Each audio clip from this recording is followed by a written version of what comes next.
Welcome back to Sports Fans Only. It's your host, KJ, the guru, or shall I say, KJ, the sports guru. And that ugly mug you see over there, that's my man, Gary Flea. Oh, hey, what do you want your name to be on here? I want to introduce you right. Just call me Big G. Big G. All right, so proper introduction. That's my man, Big G. And if you guys watched the last episode, I talked about him. Childhood friends. We've known each other since 6th grade, I think it was. First time I really got to know him, we went to the Bronx Zoo. And I remember sitting next to you in the Bronx Zoo. This man had a gallon of milk and like the party-sized bag of Doritos. He was eating all by himself. So I think he was about 6'5" back then. At 6th grade, 6'4". How tall were you in middle school? In 6th grade, I was probably like, I'm gonna say over 6 feet tall, like 6.5 feet, 6'1". Okay, so you kept growing. You seemed so much bigger than everybody else, but I guess we were all 5 foot something. But anyway, I was explaining to everybody how you were a great baseball player and how you were at the age of 13, 14, you were throwing in the 80s, like mid to high 80s, and just a phenomenal baseball player. I didn't want to tell the world why you didn't, because a lot of people ask me, what happened? Why didn't he go to college? I said, I'll let Gary explain if he wants to, maybe some other time or whatever, why you're not in the major leagues right now. Actually, you probably retired now, but definitely should have been. I just want to put that on record. Football, basketball, everything. He was a great player. But anyway, let's get into why we are here. This is the Sports Fans Only Baseball Frenzy. Since me and Gary are both huge baseball fans, specifically the Mets right there, we decided to get together and do a show because that's what we do. So we're going to sit here and talk a little baseball, specifically the Mets, but we'll touch on some other teams, maybe the Yankees or whatever. Sound good to you, Gary? Sounds great. Let's get All right, let's get in. Be on here. All right, man. You guys are going to get to know him real good. Hopefully this will be a reoccurring thing every week. And this will be our little baseball team right here. We got C. Anthony doing the boxing. Of course, Sean Mack.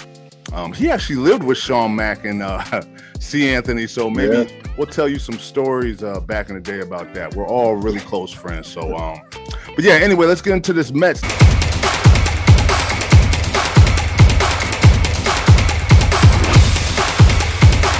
Now, I don't know if you know, the Mets lost today. I guess it's not really a big deal. The big takeaway I get from it is Max Scherzer, right? It was his first appearance of the spring this year.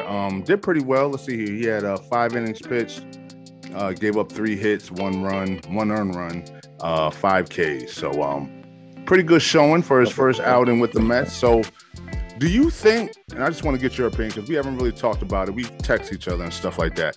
But do you think that if DeGrom and Max Scherzer, if they stay healthy, do you think, and Bassett does what he did in Oakland, are the Mets a hand-down favorite to win the World Series, or at least get to it? Or is there more to it? Or do you think if they're just dominant, if they do what they do, those 3 pitchers, we'll find ourselves in the World Series, or do you think there's more to it? I definitely think that they can make it to the World Series with the rotation that they got now. Like Scherzer's a beast. I mean, yeah, he's up there in the 30s category for his age and stuff, but he has a great arm. He's strong. He's strong-willed. He knows how to deliver that pill. So, I mean, he's going to bring a lot of energy to that team alone, just with him taking a lot of pressure off DeGrom, the Tommy John surgery and all that, like him reconstructing his arm, him moving on. I think that this is a good move for the Mets, and I think it's really good for DeGrom individually to take all that pressure off of him, and then adding Chris Bassett to that rotation, the big 3, I would call them. I think that definitely, I mean, staying healthy is the key in any sport, but if that rotation can stay healthy this year, they'll definitely make a really good push or even make the World Series, in my opinion. Yeah, I think so too. You also got to think about Carrasco. He's if he's healthy, he'll be their 4th starter, and they still have Tayshaun Walker. Walker, yeah. Is it Taiwan? Taiwan Walker, yeah. Taiwan Walker. Taiwan Walker, yeah. Yep. Still got him. So and then you got Peterson, who's a strong lefty. and McGill. Yeah. So those are two guys that you can, put if somebody gets hurt or whatever. Hopefully nobody gets hurt. But Francisco Lindor, exactly. does he have to put up does he have to play his normal what he was playing back in Cleveland for us to get to where we want to go, or can we withstand another subpar season from him with all the other pieces? Do you think he has to play like the Lindor we thought we were getting, or do you think the other pieces can kind of mask if he has another average season? Actually, last season was below average.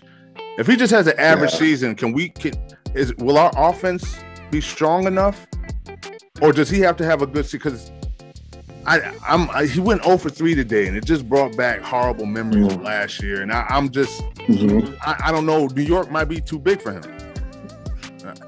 Yeah, it may be. I mean, when you come to New York, here's the thing. This is the thing about playing in New York. When you play in New York, and I'm sure everybody out there hears this too, and including you too, Keith. You know how it is. Yeah. New York, you want to win. Yeah. You want to win, no matter what sport. And be in the Knicks, it could be the Mets, the Jets. Like, you want. People expect you to win. That's why you hear the boos. There's a lot of pressure in New York. You got the media.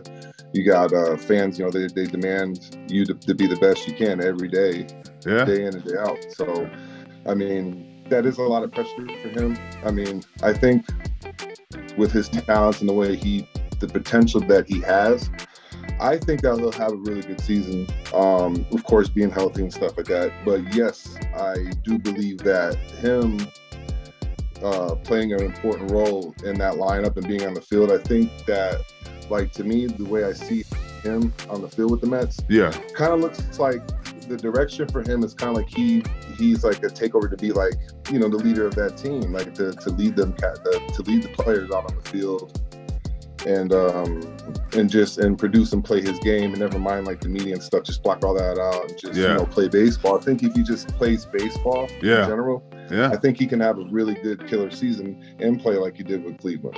Yeah, I think so. And with that, I think they can go long. They can go a long ways. Of course, he needs to play big. Yeah, I think you're right. And I think the Mets are kind of rolling the dice on him. They're hoping that he does return back to form. Now, I mentioned to you about Chris Bryant and who was it? Chris Bryant. Who was the other player that we were talking about? Freddie Freeman.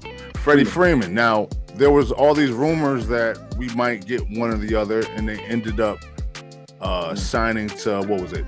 Bryant went to Colorado, and I think Freeman went where? To the Dodgers, right? Yep. Now, in your opinion, now I'm going to give my opinion after you tell me, why do you think, knowing that we need a third baseman, why do you think, and they have plenty of money to get him, why do you think that they decided to just stay with what we have and let him sign there? I mean, it could be consistency from Bryant. I mean, I know that Bryant, he gets hot. I mean, just like any good, solid baseball player or all-star period will get hot. They get hot. Sometimes they hit the cold. Yeah. I don't know. I mean, I really don't know any explanation. I would say personally why they wouldn't sign him. I mean, I heard rumors that they wanted to. They were very close.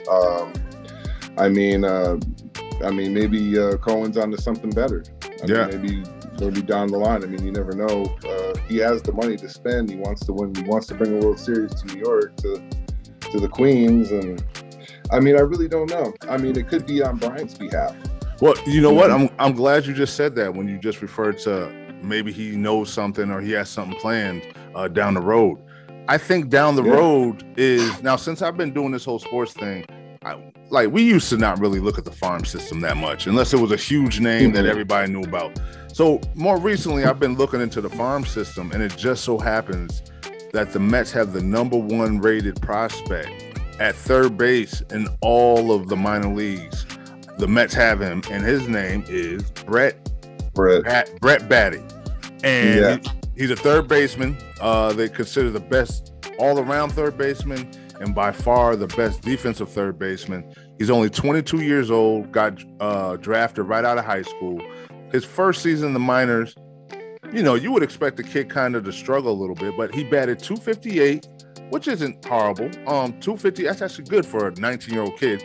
Batted .258, 7 home runs, 36 RBIs. The very next year, he ended up hitting 292 with 12 home runs and 60 RBIs, which leads us up into and he was playing Double-A when he did that. So now they're thinking about either putting him on the 40-man roster or just starting him in Triple-A. Now, not only that, they have another guy named Mark Vientos, and if you get a chance, Google these guys. They have stuff on YouTube you can look at. Mark Vientos. He was just outside the top 100 in the minor leagues. He's also a third baseman. He's in Triple-A.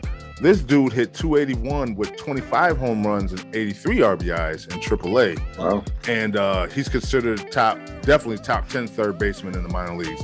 So the Mets have two of the top 10 third basemen in all of baseball. So I'm guessing that's a good reason why they didn't pay all that money to Bryant. You got two studs just waiting. They're actually in spring training right now too. So that's what I think. I think that's why they did. I want to know. Have you heard of them? Agree, Have you ever heard of them before? I heard of the first Brett Batty, baseball player we're talking about. Yeah, batting. Yeah, I heard about him. The other one I don't really know. I haven't really heard anything about the farm system with that dude. But I think and that's the thing too. That's what could be a holdup on Cohen's part and the operations of the Mets. Like I think that's what they might have hold up. And plus, I mean, don't get me wrong. I like Chris Bryant. I would have loved for him to be. I would have loved for him to have gone to the Mets. Like I mean, he has popping back. Put him in the middle of the lineup or later on, like after cleanup or whatever. But yeah, like if you're the Mets and you have these 2 or 3 prospects that are for third base, especially one of them that's ready to be moved up anytime soon. I mean, look what David Wright did when they brought David Wright up. Exactly, he was great from the very beginning, right? Yeah, I mean, I'm like, who's this dude? I remember when my dad would watch the game, and I'd be like, who's Wright? Like, I didn't hear about that. Yeah, about this dude playing at third. And he was like a rookie, and he had a hell of a season. Yeah. So, yeah, he was great. Maybe it's a good thing for the Mets. Yeah, I think so, because you don't have to allocate all that money to one player. Mm-hmm. You could spread that out. We need a better bullpen.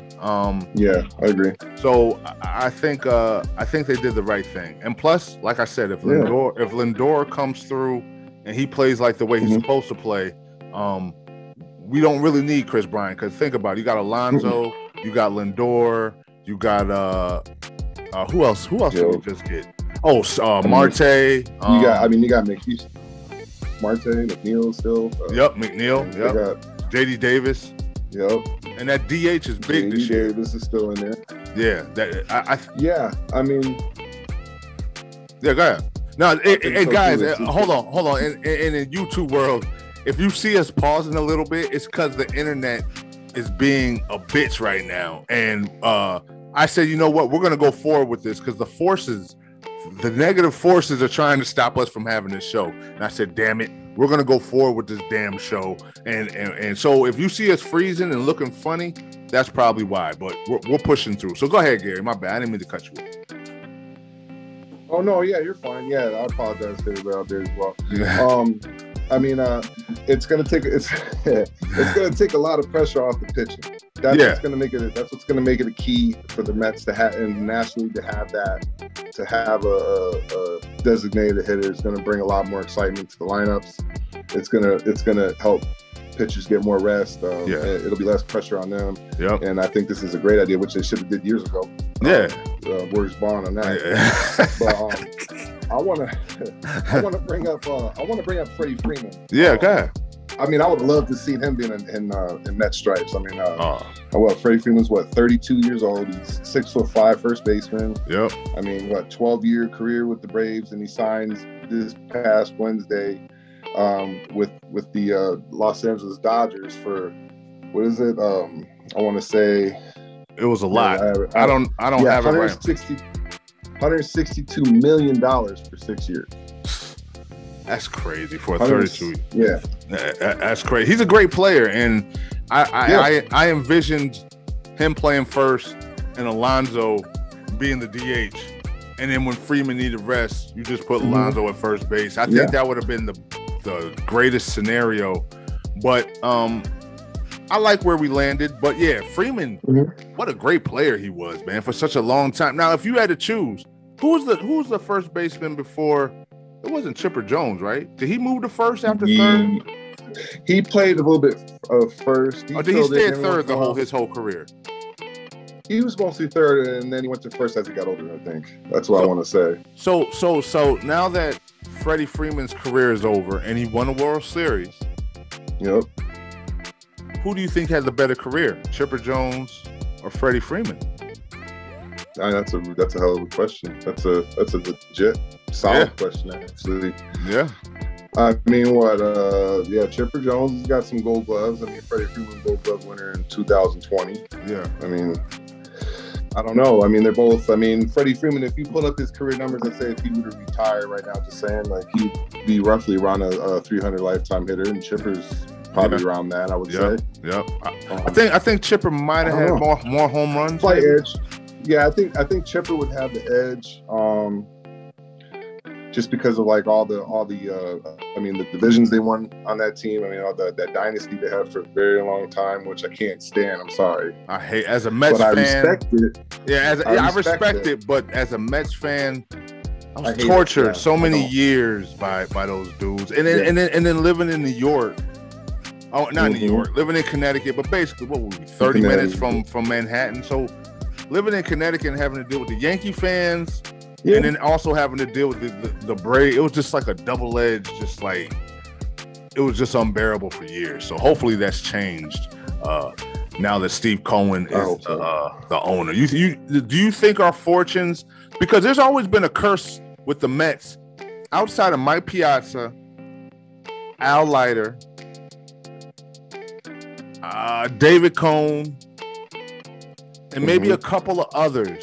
For the most part, when we get a free agent, for the most part, after the 86 team, when we get a free agent, they end up being horrible. They were great Hall of Famers before they got to us, and when they get there, they're horrible. And then the same vice versa.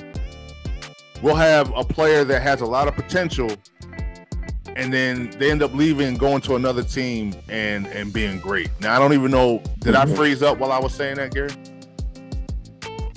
No, you came in clear on that. Okay, so out of all the Mets players that left, Jeff Kent, Daniel Murphy, come on, I know some other Mets players that you know that took off. They were all right with us, but they left and just like freaking had great careers. Oh yeah, I mean you can name a lot of them. I mean, look at Tom Seaver. He didn't pitch no hitter for us. He went to Cincinnati, pitched. Yep. That's an example.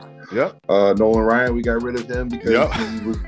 I mean, I'll sit here and talk all day long. Yeah. I know we only got a certain amount of time, but like Nolan Ryan, like we had him, we got rid of him only because like he was kind of hot-headed and he had some control issues and stuff like that. But look what he did to us. I mean, we beat him in '86 when he was with Houston, but I mean, look at the career he had. Yeah, exactly. I mean, George Foster, like he did really well at Cincinnati. He did one good year with us, and he was garbage after that. So I mean, there's just examples. You're right. Go ahead. No, you could go on and on and on. And there's a list. And then there's also, like I said, the other list where you think you're getting something great, and they come there, Carlos Baerga, Roberto Alomar, Mo Vaughn. I mean, that list might even be longer than the other list. I could probably sit here all day and think of those too. Bonilla. Bobby Bonilla. You know, he's still getting paid $1 million a year. Yep. Absolutely insane. He deferred money so they can sign him. He deferred, I think they said $30 million for the next 30 years from the time he got signed. The Mets have to hand over $1 million check to him, and he's still getting paid, and he hasn't been on the team since like 1992, 93, something like that. Something like that. I think they resigned. They brought him back to play. Not resigned him. They brought him back to ask him if he wanted to play. He was part of that. I want to say he was a part of that Subway Series when the Mets played the Yankees. Really? I want to say he played, like he pinched hit. Yeah, like I kid you not. If you look it up, I don't know if that's exactly what he played at. But I know it's when we had, it might have been 96 when we had like Delgado and all them. I think he was on the bench. Get out of it. Well, you know what? All you YouTube guys out there, if you could research that and put it in the comments and let us know. I had no idea. But was that 96? No, that wasn't 96 when Delgado. That was 2000. No, I mean 2006. 06. Sorry. So Correct me on that. Oh, so he came back in 06? He was a part of. No. You're talking about 2000. Delgado was on there in 06. No, you're talking about the 2000 when they played the Yankees in the World Series. Yes. Okay. Yes. Which I also think is probably one of the least talented World Series teams of all time. How they even got there, I have no idea. But what do we have? Benny Agbayani and Jay Payton. Ventura. Although he did great for us. Yeah, he did. Robin Ventura and Mike Piazza, they showed out those years. But other than that, was John Olerud on that team? I want to say yes. I think he was our first baseman. We had Alberto Alfonso too. That's right. Very underrated player. He very underrated player. But so hopefully Jacob deGrom will be back opening day. He's listed on the injured list, but they're saying that he'll be there opening day. So let's hope that's the case. Sterling Marte, he has an oblique injury. I saw that. Yeah, so hopefully he'll be all right. Yeah, I think he'll be all right. Couple other players, I don't even know who they are, but Jordan Yamamoto and left-handed pitcher Thomas Zapuki. I think that's how you say his name, Zapuki. Yeah, they looks like they were cut in spring training, and one other roster move, Chasen Shreve. He's an outfielder, and Travis Janikowski, they also got cut. So those are just a couple of roster moves in spring training. I'm looking to see I want to see for the first time the whole lineup in a spring training game. That's one thing I hear about spring training. They got all these minor league dudes. I just want to see the main guy. I just want to see how they're going to look together. I forgot Robinson Cano's back too. Yeah, that's something else too. So I don't know. They're paying him all that money. I'm pretty sure they're not going to leave him in the minors. So he'll probably man that DH spot a lot if he's hitting. If he's not, I'm guessing they're going to have to put him on the bench. You could probably put him in the field every once in a while, but it's good. It's good to have options though. At least he's not starting like he was a few years ago. No, that's a good thing. So, so we're running out of time. I'm going to cut this a little short. I promise you guys next time we'll have this a little more organized. Like I said, between the internet, us going in and out, I just wanted to get it out. I wanted to get Gary's face on here for the first time. So, it's a pleasure being on here. Yeah, I'm glad to have you on here. We're and Tommy's gonna come on soon too. So it's gonna be a 3-way thing. We're just getting this show started. Getting on the right track. So bear with us, but we're going to get it together. All you baseball fans, make sure you check in next Monday. It's solidified. Every Monday, you're off. So hopefully around this time. Yeah, give or take an hour or so, we'll be on. So until next time, I'm your host, KJ the Sports Guru. That man over there is Big Gary, and you will see us without a doubt next weekend. You guys take care. Have a great week. Good weekend. See you next time. Peace. Thank you guys. Peace.